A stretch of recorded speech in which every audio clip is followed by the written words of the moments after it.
Muy bien, pues estamos estudiando este tema que se llama la identidad de la iglesia vencedora. ¿Quiénes son la iglesia vencedora? Amén. Y el subtema de hoy se llama Cristo, la meta final de todo. Y la semana pasada hablamos de cómo Dios derramó abundantemente las riquezas de su gracia sobre nosotros. ¿Se acuerdan? Y decíamos que eso lo hizo dándonos sabiduría, inteligencia para entender el plan que había estado oculto y que Él reveló. Suena un poco complicado, pero es tremendo. Dios tenía una voluntad que estaba escondida, Él la reveló y en su gracia nos da entendimiento. Decíamos que toda persona, no importa si proviene de un trasfondo donde no tuvo primaria o secundaria o viene de un trasfondo indígena o de la ciudad, no importa. Todos tenemos acceso a esta sabiduría para comprender el plan de Dios. Y decíamos que una parte importante que quiero repasar es que tenemos que leer. Porque Pablo decía, yo les he escrito y cuando ustedes leen lo que yo he escrito y hay una revelación, ustedes comprenden eso. Las personas que no leen la Biblia están perdiéndose de un entendimiento crucial para sus vidas, hermanos. Entonces, por esto les animamos que sean familias que leen la Biblia, comenzando por los padres, no por religiosidad, no por costumbrismo, por necesidad, por bendición, por crecimiento. Sean familias que leen la Escritura, hermanos, que sus hijos lean la palabra, amén. Entonces, aquí dice, Él nos ha dado a conocer el misterio de su voluntad. Y la siguiente frase es, según el beneplácito que se propuso en Cristo. Y estamos viendo las frases de esta carta, porque a veces, aunque la hemos leído, yo la he leído muchos años, no entendía muchas cosas. Habla del beneplácito que se propuso en Cristo, es como que, ¿y eso con qué se come? ¿Verdad? Parece algo muy desconocido, pero sí tenemos que entender qué está diciendo, qué es el beneplácito, qué es lo que se propuso en Cristo. Entonces, voy a explicar. El beneplácito es la buena intención o el propósito del Padre, y Él se propuso hacer un plan. ¿Verdad? Primero se lo propuso en la eternidad, dijo voy a llevar a cabo algo, y luego intervino. Dios vino a la historia humana, mandó a Cristo. Él murió en la cruz. Ese plan no se quedó en una idea, sino que irrumpió en la historia humana. Amén. Y ese plan va a continuar. Todo lo que Dios está diciendo, hermanos, todo lo que Dios ha dicho se está cumpliendo. Cuando usted ve este conflicto que estamos viendo en Israel, está escrito en la Biblia, está descrito cómo las naciones iban a rodear para tratar de destruir a Israel from the river to the sea. Esto estaba escrito, o sea, el plan de Dios se está llevando a cabo al pie de la letra. Y eso Dios lo hace sin forzar a nadie. Él respeta la voluntad del ser humano, pero lleva a cabo sus planes sin ninguna falla, sin ninguna deficiencia. Amén. Ahora, el plan final es que Dios quiere unir todas las cosas en Cristo. Lo que está en el cielo y lo que está en la tierra se va a unir en Jesucristo. Entonces, la realización del buen propósito eterno de Dios sucede en conexión con Cristo. Dios lo puso a Él como el centro, como el unificador de todas las cosas. Y Dios ha tenido temporadas. Por ejemplo, Dios de repente manda este diluvio a causa del pecado y Noé construye un arca, y esa arca es un tipo de Cristo. Así como el arca preservó a Noé y a su familia de ser arrastrados por el diluvio, así Cristo nos preserva. Luego Dios, por ejemplo, pone este tabernáculo en el tiempo de Moisés y habla un lavacro, un lugar, un atrio, un lugar santo, un lugar santísimo, y todos estos elementos hablan de Cristo. Cristo es el candelero, Cristo es el pan de vida. Entonces, en todos estos tiempos, Dios estaba apuntando a algo, y es a Cristo. Amén, tenía un propósito muy claro. Entonces, Dios quiere unir el cielo con la tierra, es algo tremendo. Mire, el cielo y la tierra se separaron. Voy a explicar qué pasó. Cuando el jardín del Edén estaba en la tierra, era una extensión del cielo que estaba aquí. Cuando el hombre peca, desobedece a Dios, Dios los saca del jardín del Edén y hay esta separación del cielo y de la tierra. Pero Dios sigue con el propósito, dice, yo lo voy a hacer. Lo que estaba junto y que se rompió por el pecado, yo lo voy a unir otra vez en Cristo. Amén, gloria al Señor. Esa es la palabra que Cristo nos enseñó a orar. Padre, así como se hace tu voluntad en el cielo, que también se haga en la tierra. Dios quiere que el cielo descienda a la tierra. Amén. Y quiero leer eso como este propósito de Dios está desde el Antiguo Testamento. Es un plan perfecto que se está llevando a cabo, que Dios está implementando paso a paso. Y es un plan que se va a completar en Apocalipsis. Lo vemos, leamos 2 citas. Ezequiel 37, 26 al 28 dice, haré con ellos, este caso está hablando de Israel, un pacto de paz. Será un pacto eterno con ellos. Los multiplicaré y pondré mi santuario entre ellos para siempre. Está diciendo, el cielo va a venir a la tierra y va a estar ahí para siempre. Ya no va a haber pecado, ni serpientes, ni demonios, ni nada. Ahí va a estar reinando el Señor en la tierra. Esto lo escribió aproximadamente unos 500 años antes de Cristo. El profeta Ezequiel dice, mi tabernáculo estará junto a ellos y yo seré su Dios y ellos serán mi pueblo. Dios va a unir todo lo que está en el cielo con todo lo que está en la tierra. Y cuando mi santuario esté en medio de ellos para siempre, sabrán las naciones que yo, el Señor, santifico a Israel. Es importante que entendamos que Dios tiene un plan en el que el pueblo de Israel, no porque Israel sea especial, sino porque Dios quiso, es central. Por eso oramos por Israel. No es por ser fanáticos o raros o judaizantes, es porque Dios los puso en un lugar preponderante y dice, voy a hacer un pacto y voy a vivir allí, en la zona geográfica. El cielo no es... Hay gente que tiene ideas del cielo que son nubecitas y angelitos cachetones tocando el arpa. El cielo, hermanos, es donde habita Dios y es glorioso. Y ese cielo es más real que la tierra y va a venir a llenar la tierra. Aquí está profetizado con toda claridad. Ese es el plan de Dios, que Él lo planeó, valga la redundancia, y lo está llevando a cabo, paso a paso, paso a paso. Amén. Mire cómo dice Apocalipsis, ya describe cómo se concretó lo que Dios planeó. Dice, y oí una gran voz del cielo que decía, he aquí el tabernáculo de Dios con los hombres, y Él morará con ellos, y ellos serán su pueblo, y Dios mismo estará con ellos como su Dios. Allá está la iglesia, está hablando que el Señor va a estar en medio de nosotros con su tabernáculo en Jerusalén. Zacarías 8:4 dice que yo habitaré en medio de ellos, yo voy a estar allí. Entonces Dios está implementando, entonces Pablo está hablando, Dios tiene un plan, un buen propósito, una buena intención. Dios está implementando ese plan, hermanos. Y Él quiere que tú sepas, y fíjate cómo lo dice en el versículo 10, con miras a una buena administración en el cumplimiento de los tiempos. Esta frase es increíble. Es lo que se llama la economía de Dios. La palabra griega ahí es oikonomos. Quiere decir que Dios tiene una manera de administrar o de manejar lo que está pasando en el mundo. Dios tiene un plan en el que la historia se va desenvolviendo y no es como que, híjole, ya atacaron fulano a mengano o ya tal presidente quedó. No, hermanos, nada se escapa de la voluntad soberana de Dios. Nada, jamás. Amén. Entonces, esto es lo que se llama la economía de Dios. Repito, la forma en la que Dios administra sus asuntos en el universo y en la historia humana. La idea es que Dios pone en acción una administración para todo el tiempo de la historia. Y la plenitud del tiempo, el cumplimiento, es Cristo.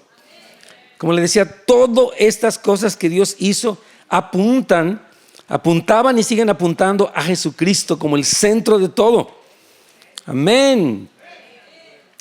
Lo que está diciendo aquí el apóstol Pablo, voy en el párrafo E, por si usted está haciendo las notas, es que el plan administrativo de Dios para el universo, para la historia humana y particularmente el plan de la redención, se va cumpliendo como Dios quiere para llegar a su plenitud, todo, para que todo se una en Cristo. ¿Cuántos dicen amén a esto? Ok, ahorita vamos a someter a prueba ese amén. Y voy a seguir explicando qué significa este término, la plenitud de los tiempos. Es que a veces uno lo lee en la Biblia, yo mismo lo leí y decía, pues plenitud de tiempos, no sé qué es, pero vamos a seguir con el siguiente versículo. No. esto tiene no está de sobra, ninguna palabra de la Biblia está de sobra, ni las genealogías siquiera. Amén. Todo fue inspirado por el Espíritu Santo. Todo tiene un propósito. Y esa palabra plenitud de los tiempos habla de cómo los tiempos se van sumando y tienen un significado y llegan a su cumplimiento, a su clímax en Cristo. Amén. No lo voy a aplicar. Voy a explicarlo más, explicando lo que dice Pablo. Utiliza este mismo término de la suma de las cosas que se completan, aplicándolo al amor, para que entendamos qué es esto. Vamos a leerlo ahí. Dice, porque los mandamientos que dicen no cometas adulterio, no mates, no robes, no codicies, y todos los demás mandamientos se resumen o quedan comprendidos en este precepto: ama a tu prójimo como a ti mismo. Está diciendo, hay una serie de mandamientos que se concretan en el amar a tu prójimo.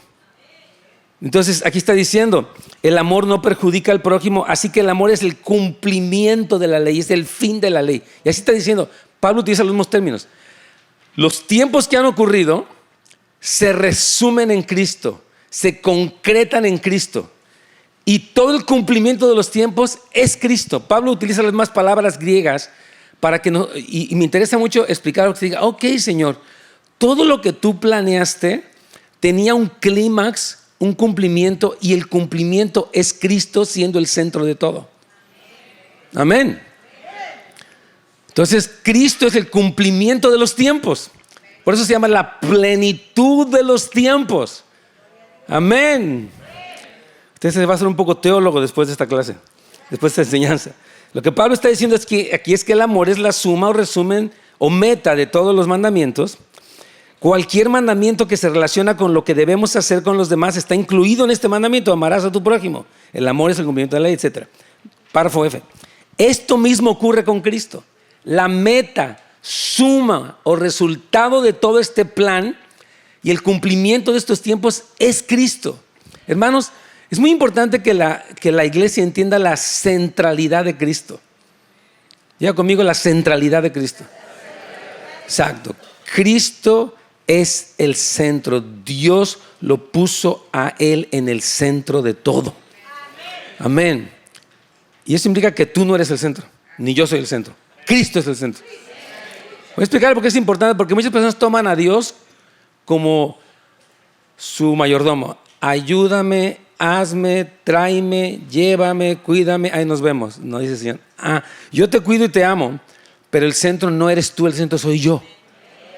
Observe cómo la administración de Dios en toda la historia apunta a Cristo. Ahora la pregunta es esta: si el Padre está apuntando a Cristo como el centro de todo, ¿estás tú apuntando a Cristo como el centro de todo en tu vida? Es una pregunta. Decimos, amén, Él es el centro, y Dios lo hace. Ok, lo hace Dios así. Ahora, ¿cómo lo haces tú? ¿Cómo lo hago yo? Amén. Vamos a ir, ya como que diga, ay, amén. Ok, vamos. Si se suman todos los tiempos, el resultado final es Cristo. Y esta es la dirección en que se lleva a cabo toda la administración. La economía de Dios tiene un enfoque, y ese enfoque es Cristo, un cumplimiento, un clímax, un resultado. Cristo es la plenitud del significado de los tiempos en la historia. El universo y la historia, todo se trata de Cristo.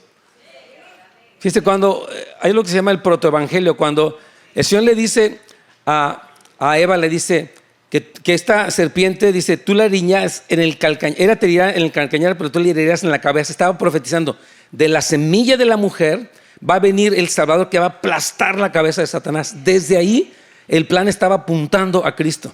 Dios estaba administrando la historia apuntando a Cristo como el centro de todo.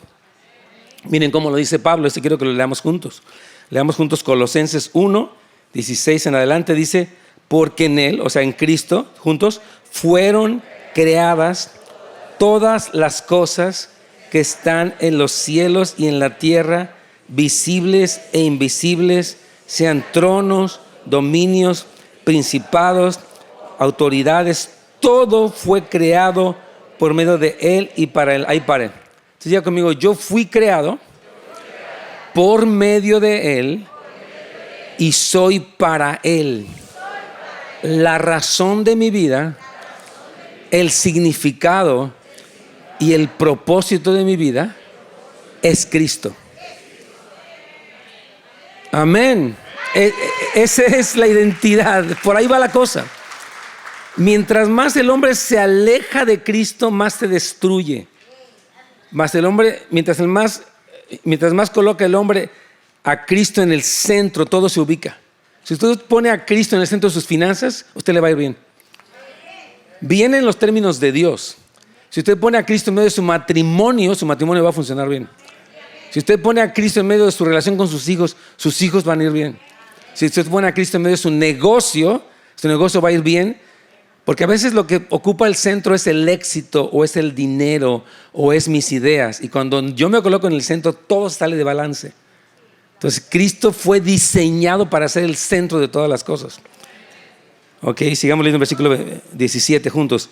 Él antecede a todas las cosas, y en Él todas las cosas subsisten. O sea, dice que si Cristo no está, Cristo dijo, separados de mí nada pueden hacer. Ustedes dicen, toda rama que en mí no permanece se va a secar. Todo cristiano que no tiene una vida cristocéntrica se va a secar. Se va a amargar, se va a frustrar, va a fracasar. Dice, el que en mí permanece lleva mucho fruto, porque separados de mí nada pueden hacer. Entonces Cristo sostiene todo el universo. Él es central.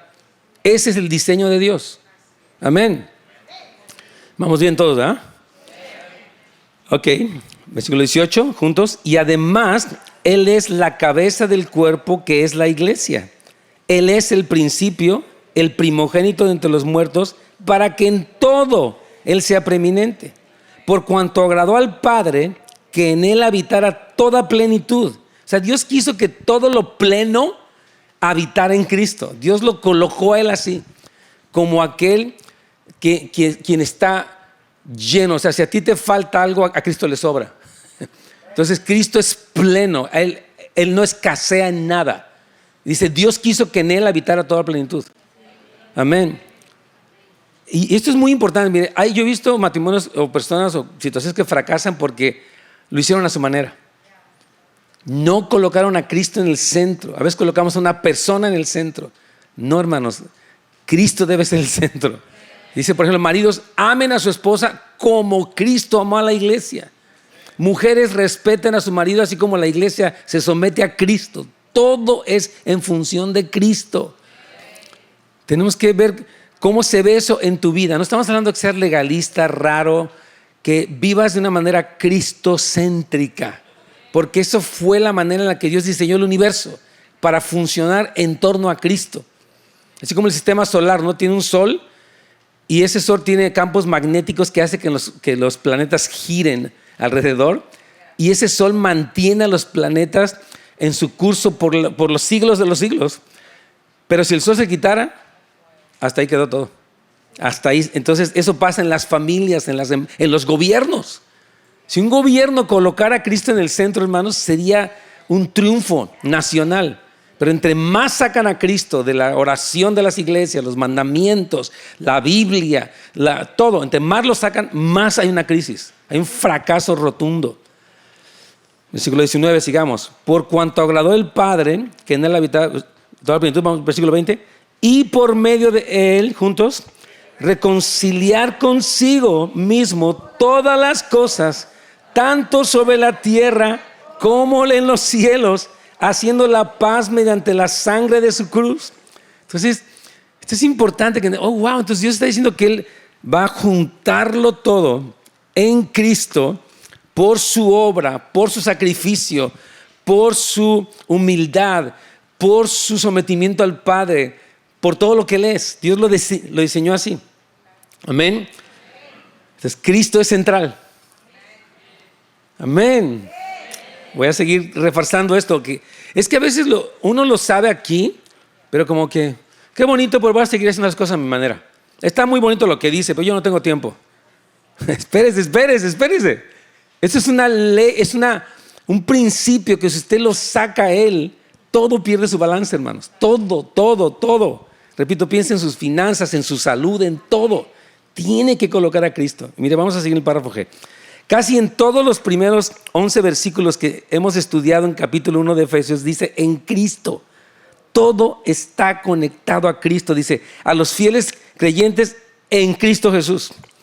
Dice el Padre de nuestro Señor Jesucristo, versículo 3, que nos ha bendecido con toda bendición espiritual. ¿Qué dice? Dígalo con ganas. Gracias. Lo dice, Dios nos escogió en Él. ¿Quién es Él? Antes de la creación del mundo, versículo 5, Dios nos predestinó para ser adoptados como hijos suyos por medio de Jesucristo. Versículo 6, para alabanza de su gloriosa gracia que nos concedió en su amado, ¿qué es? Cristo. Versículo 7, en Él, ¿en quién es? Cristo. Tenemos que la redención mediante su sangre. Versículo 9, Él, o sea, Dios nos hizo conocer el misterio de su voluntad conforme al buen propósito que de antemano estableció en Cristo. Sigamos en la página 3, por favor. Versículo 10 dice, para llevarlo a cabo, o sea, su plan, cuando se cumpliera el tiempo, esto es, reunir ¿en quién? En Cristo todas las cosas, tanto las que están en los cielos, en el cielo como las de la tierra. Versículo 11, en Cristo también fuimos herederos. De hecho, el versículo 13 dice que en Cristo fuimos sellados con el Espíritu Santo. Pablo sigue diciendo, todo ocurrió en Cristo. Todo ocurrió en Él, hermanos. Todo. Tu redención, tu salvación, tu liberación, tu sanidad, tu herencia, todo ocurre en Cristo. Él es el centro de todo. Así funcionan las cosas. Juan 1:3 dice, por medio de Él todas las cosas fueron creadas. Y sin Él nada de lo creado llegó a existir. Está diciendo, aún la creación depende de Jesucristo, porque dice en Juan 1:1, en el principio era el Verbo, y el Verbo era con Dios, y el Verbo era Dios. Todas las cosas por Él fueron hechas, y sin Él, que es Cristo, dice, no habría pasado nada. Dios está explicándonos la centralidad de Cristo. A ver, una pregunta, ¿es Cristo el centro de tu familia? Él es amado, honrado, adorado en las finanzas, en los medios masivos, en la administración de tu tiempo, en la administración de todo. Es que, hermano, no lo estoy diciendo para traer condenación, sino para traer reflexión. Es como, wow, Señor, en verdad, esto es como funciona el universo. Es como tú trazaste un plan y la plenitud o cumplimiento, clímax, se realiza en Cristo. Y si Dios el Padre tiene este enfoque, ¿qué hay de nosotros? Amén. No debemos perder de vista las implicaciones de esta centralidad de Cristo que es de acuerdo a su propósito. Esa es una buena forma de saber el significado de la vida. La gente dice, bueno, ¿y cuál es mi propósito?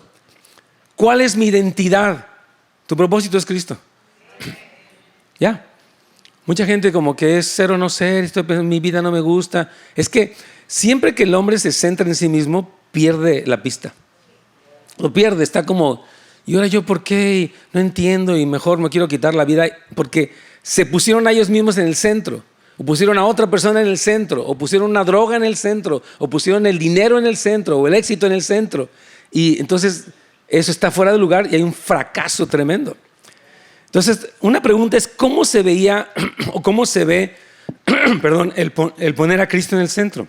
¿Cómo se pone en práctica eso? O sea, aquí lo pongo, ¿eh? Voy a tomar tanta agua. No se lo con mi garganta, está bien. Es que algunos como que, pastor. A veces cuando alguien está con la garganta, uno también hace, como que uno le da cosa. Ok, si esta es la manera en la que Dios administra la historia del universo, esta debe ser la forma en la que administramos nuestra vida, familia, negocio, etc. Pero una pregunta importante es, ¿cómo se ve esto en la vida práctica? Entonces, ¿quiere decir que tengo que estar todo el día orando aquí en el cuarto de oración, todo el día con una Biblia pegada? No. Dios no nos habla de una vida irreal, religiosa, mística, extraña. ¿Amén? Es importante que entendamos cómo se ve esto en la práctica. Y yo quiero poner el ejemplo de Pablo. Pablo tiene algunas frases, hay muchos, no puedo poner obviamente todos, pero pensaba, por ejemplo, Gálatas 2:20. Pablo decía, estoy crucificado con Cristo y ya no vivo yo. es Cristo quien vive en mí. Él está diciendo, yo no actúo de acuerdo a mis viejas maneras de pensar. Yo estoy actuando como Cristo lo haría. Ese famoso What would Jesus do, ¿no? WWJD.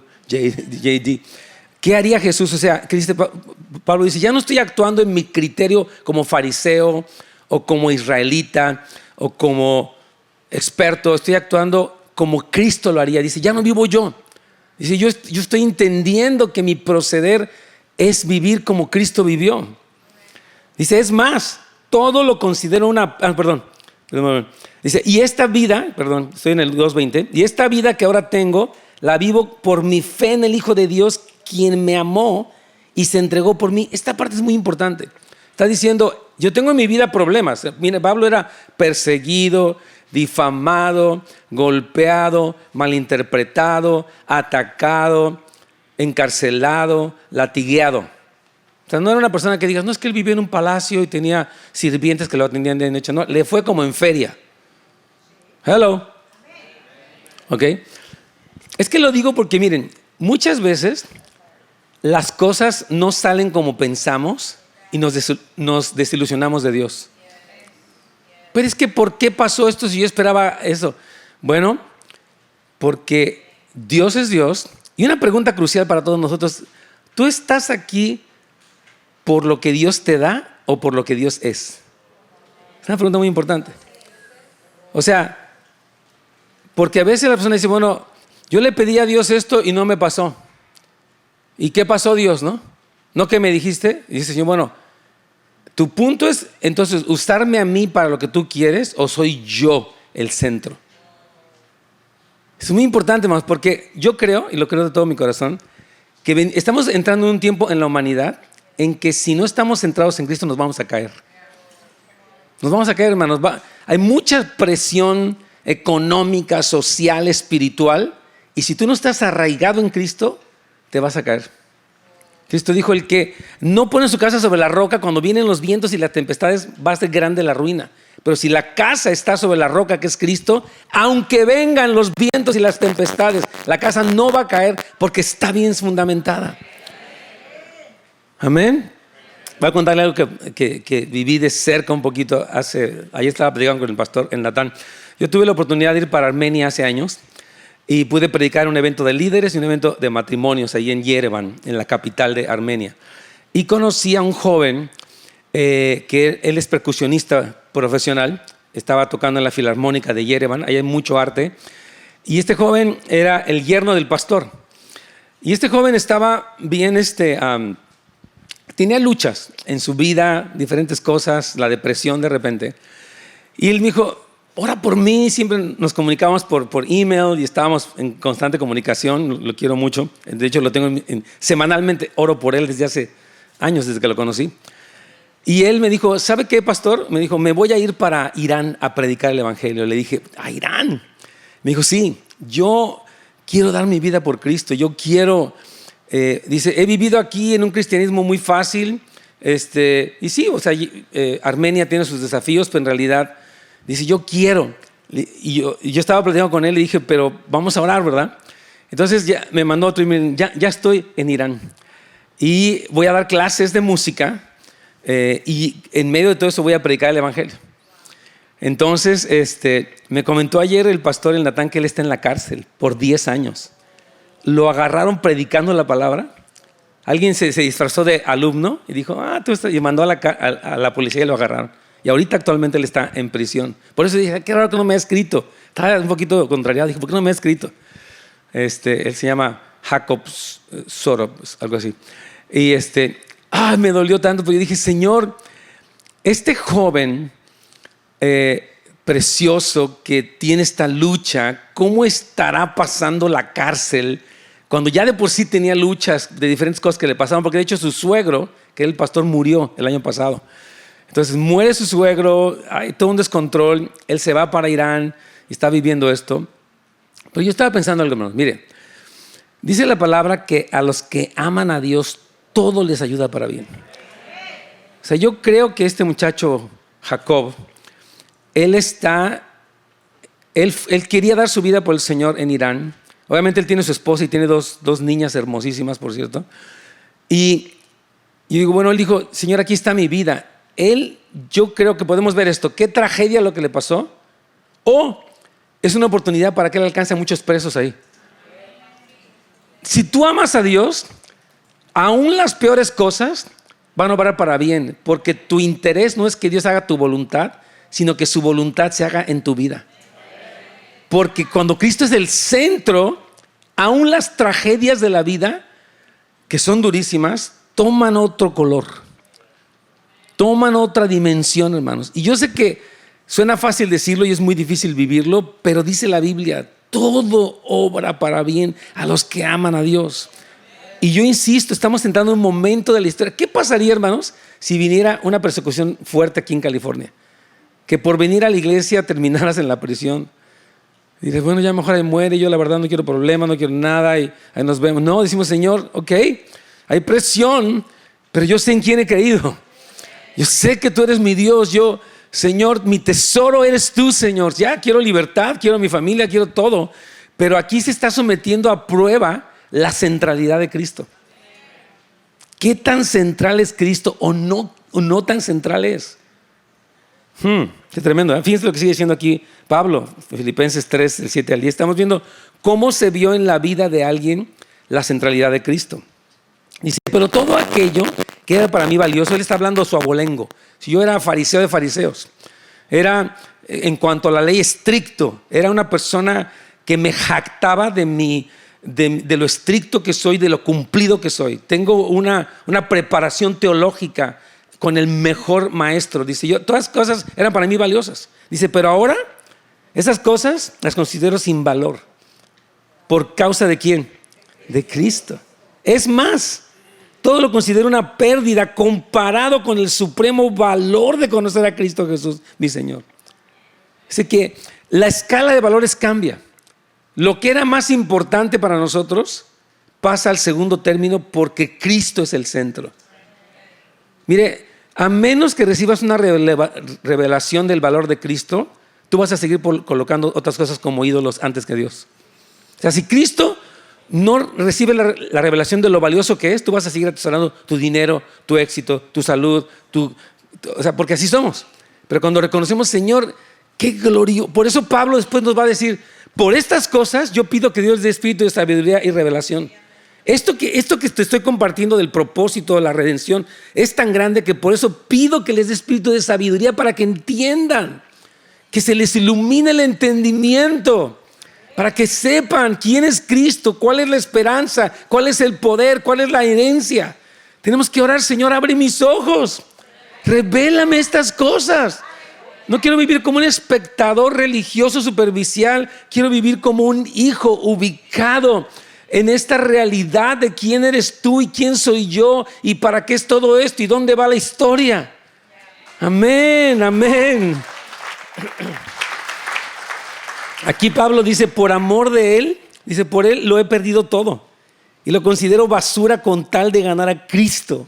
What? Es como que Pablo, qué exagerado. Dice, no exagerado, esto está súper bien. Pablo, o sea, es uno de los personajes que yo más admiro de la Biblia. Obviamente, el primero es Cristo, pero uno de ellos es Daniel y Pablo. Se me hacen personas muy tremendas. Porque Pablo, hermanos, si usted estudia la vida de Pablo, estaba llena de tragedias, de sinsabores, de traiciones, de escasez, de críticas. Y él dice, bueno, estoy derribado, pero no destruido. Estoy en apuros, pero no desesperado. Estoy perseguido, pero no desamparado. Él estaba muy claro. Decía, espérate. Yo sé quién está conmigo, sé para quién trabajo, sé quién es mi centro, sé quién es mi premio, sé quién es mi herencia, yo sé quién es Él. Amén. Y lo dice aquí, fíjese, en el versículo Filipenses 1:21, dice, léalo conmigo, porque Cristo es la razón de mi vida y la muerte, por tanto, me resulta una ganancia. ¿What? La otra versión dice, porque para mí el vivir es Cristo y el morir es ganancia. Una de las cosas que más tememos como seres humanos es la muerte. Dice, bueno, en Cristo la muerte es una ganancia porque yo me voy con Cristo. O sea, hasta el temor más grande es conquistado cuando Cristo es el centro. Porque si Cristo no es el centro, entonces la muerte te aterroriza. ¡Ah!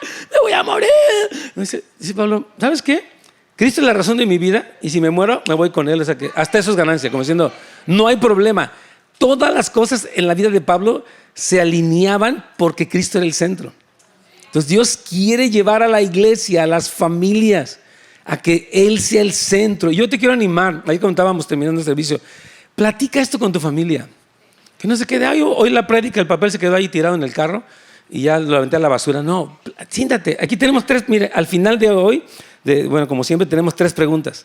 ¿Qué significa para ti el que Cristo sea el que da origen y propósito a todo? ¿Qué es eso? Cristo dio origen.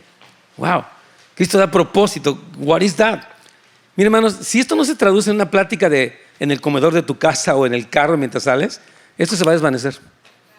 Estuvo bien, ¿no? Como que ahora sí entendí un poquito y me llegó a la pedrada. Todo sigue igual. No, espérese. Es que no es así. No puede seguir igual porque Dios nos está exponiendo a una luz. Nos está descubriendo su plan. Nos está dando entendimiento. Amén. ¿Están bien todos? Esto nos debe dar gozo, hermanos, porque esto es una victoria. Dice que en Cristo somos más que vencedores.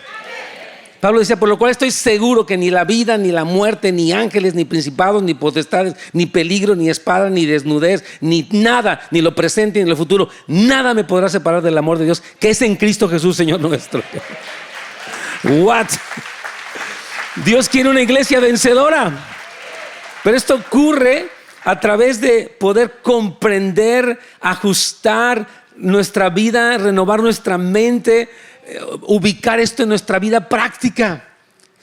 Amén. Mira, yo veía a estos jóvenes que se bautizaron y decía, Señor, lo mejor que le puede pasar a estos jóvenes es que se enamoren de ti. Lo mejor. El mundo les va a ofrecer seducciones, engaño, rebeldía, enojo, traiciones, sexualidad, lujuria. Y si ellos se enamoran de Cristo, ellos van a poder vencer eso. ¿Seguro? De veras, que soy adicto a no sé qué y al otro. Enamórate de Cristo, conoce su hermosura y tú vas a poder decir como Pablo, todo lo puedo en Cristo que me fortalece. Amén, hermanos, es la verdad. Platíquelo. A ver, los varones, levanten su mano, varones. Ustedes son los líderes de su casa. Y no lo van a hacer por imposición, como el machista. Que a ver, ya dijo el pastor, a ver, siéntese, cállese, a ver. No sea machista, no sea impositor, no sea así. Sea sabio, sea un buen líder, invite, porque responsable delante de Dios es usted, varón. Dice, el marido es cabeza de la mujer como Cristo es cabeza de la iglesia. Varón, tome la iniciativa. Varón, despiértese. Come on, despierte. En serio. Segunda pregunta es, ¿cómo vives la centralidad de Cristo en tu vida? ¿Cómo se vive eso? Por ejemplo, los negocios son una bendición. Aquí tenemos un marketplace ministry, ministerio para hombres de negocios, ¿verdad? Como un negocio es una bendición, ¿verdad? Da trabajo, produce, es increíble. Pero el centro del negocio no puede ser el dinero. ¿Está oyendo? El centro del negocio debe ser Cristo. Señor, al final de cuentas, la ganancia de ¿cómo sería? La plusvalía, lo que este negocio obtiene es más que dinero. Nosotros queremos ser un testimonio a los clientes, queremos orar por ellos, queremos orar por los trabajadores, queremos que no sea simplemente una empresa que prosperó, queremos que sea una empresa que fue cristocéntrica, porque todo lo que está en Cristo permanece. Todo, hermano, lo que está en Cristo tiene vigencia, tiene longevidad. Cristo dijo, el que no permanece en mí se va a secar. Se va a secar, así como las ramas de un tronco que se secan y las avientan en el fuego y arden. Así dice, todo el que en mí no permanece se va a secar. Amén. La tercera pregunta es, ¿por qué piensas que en todo Dios debe recibir la gloria? ¿Será que Dios necesita que lo afirmen?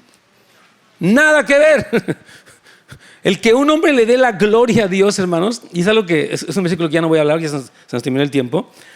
Porque fíjate, dice el Señor ahí todo esto que Dios está haciendo, dice, es para la alabanza de su gloria. Porque si Dios no se coloca en el centro y Él recibe la gloria, otras cosas reciben la gloria. El hombre tiende a ser ídolos de piedra y de oro o ídolos de cosas. Entonces dice el Señor, la meta es que me den a mí la gloria, porque es lo mejor que les puede pasar a ustedes. Fíjate, aquí en el Salmo 115 dice: no a nosotros, oh Señor, no a nosotros, sino a tu nombre da gloria por tu misericordia y tu verdad. El ser humano no fue hecho para llevar gloria. Estaba pensando, estaba viendo las Olimpiadas y vi a un artista ahí entre la tribuna y me dio pena que estaba solo. Dije, qué feo ser famoso, porque una persona famosa cree que es como un dios y arruinan sus matrimonios, llevan en su quinto matrimonio, arruinan a sus hijos, también locos. Digo, wow, qué tristeza, porque una persona que se glorifica, que la glorifican los medios masivos a sí misma, se empieza a sentir como superior y pierde la pista. ¿Sí han visto, no? De veras me digo, qué pena, qué tristeza que te tocó ser famoso. Qué horrible. Que actuaste bien y tu actuación se convirtió, o cantaste bien y se convirtió en que ahora te crees Dios. Una vez fui a una, no me voy a decir el nombre del artista, y me invitaron a estar en un tiempo ahí donde estaba él. Y era como intocable, era casi como que, ahí está él, hasta hablaban que es que ahí está, espérate, está para acá. Ese es un ser humano normal, o sea, cálmense. No, es que quiere esto y todo el mundo girando, es que quiere esto. Y digo, ¿qué es eso? Pobre hombre, pobre persona. Digo, esta persona, imagínate que tenga una esposa que le diga, oye, eres bien quejumbroso. Yo no soy quejumbroso, yo soy Batman. No eres Batman, no eres Batman, eres una persona que canta bien, pero tienes defectos, eres orgulloso, flojo, inconstante. Pero cuando una persona se hace famosa, nadie le puede decir nada. Se convierte en una especie como de semidios de verdad. O sea, me ha tocado estar frente a algunos famosos cerca de Dios. Digo, ay, Dios mío, pobrecitos, qué amolada les pusieron. La fama los tronó, de veras, qué horrible. Dios nos guarde, hermano. Por eso dice, no a nosotros, Señor, sino a tu nombre da gloria. Por tu misericordia, por tu verdad. Dios mío, toma tú la gloria. Y toda la historia en esta economía de Dios gira en que Él reciba la gloria. No que ningún hombre se coloque enfrente y diga, apláudeme, aquí yo pongo mi firma, lo hice yo solito. Nada que ver. Todo lo hizo Él, para Él, es por medio de Él y es para Él. Él es el principio y el fin de todas las cosas. A Él sea la gloria por los siglos de los siglos. Vamos a ponernos de pie, vamos a orar, hermanos.